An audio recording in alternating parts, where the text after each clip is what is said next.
سلام سلام آقا، اینم درآمد امروز. خدا رو شکر امروز هم خیلی خوب.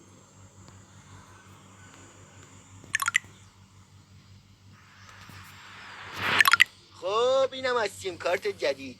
خوبه یه زنگ به فرامرز بزنم بهش بگم که این شماره جدیدمه.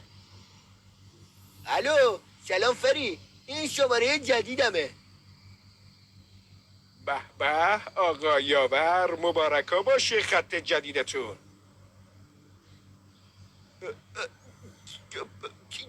چی؟ تعجب کردی یاور جون از اینکه دیدی من موبایل این رفیق کل پوکت رو جواب دادم؟ موبایل فرامرز دست تو چی کار میکنه؟ بذار برات اسپویلش نکنم، خودت یه حدس بزن. نامرد عوضی، اگه یه تار مو از سر فرامرز کم بشه من میدونم و تو. همین مونده بود تو مغز فندقی بخوای منو تهدید کنی. اما بذار خیالت رو راحت کنم. فرامرز تا وقتی که پیش منه حالش خوبه.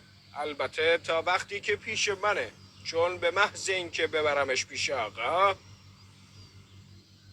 از جون ما چی میخوای؟ اگه میخوای فرامرز رو زنده ببینی، بیا به این آدرسی که بهت اسمس میکنم. اگه دیر کنی مجبور میشم بسپارمش به آقا. از کجا بدونم فرامرز حالش خوبه؟ گوشی رو بده با خودش صحبت کنم. باشه. الو یاور. فری کجایی تو؟ که گرفتنه؟ صبح تا تو پاتو از خونه گذاشتی بیرون، این نامردا ریختن تو. ای نامردا، حالا چی کار کنیم فری؟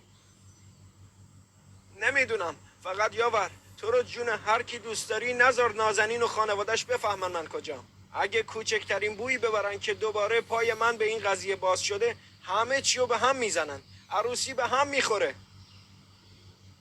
فری جون حواست هست کجایی؟ الان گیر این آدم کجا افتادی؟ اون موقع نگران به هم خوردن عروسیتی؟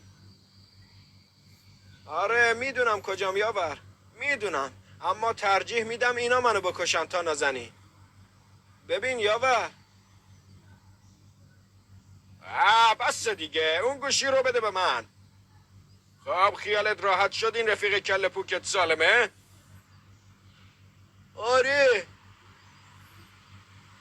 خب حالا زود تند سریع بیا به این آدرسی که بهت اسمس کردم. باشه. خدایا حالا چه خاکی تو سرم بریزه؟ اگه برم اونجا منم بگیرن چی؟ نه، نباید همینجوری برم. نباید دست خالی برم. بهتره برم اول یه وسیله چیزی برای دفاع از خودم تهیه کنم، بعدش برم پیششون. اینا نامردن، رحم ندارن. آره باید اول برم یه وسیله دفاعی بخرم.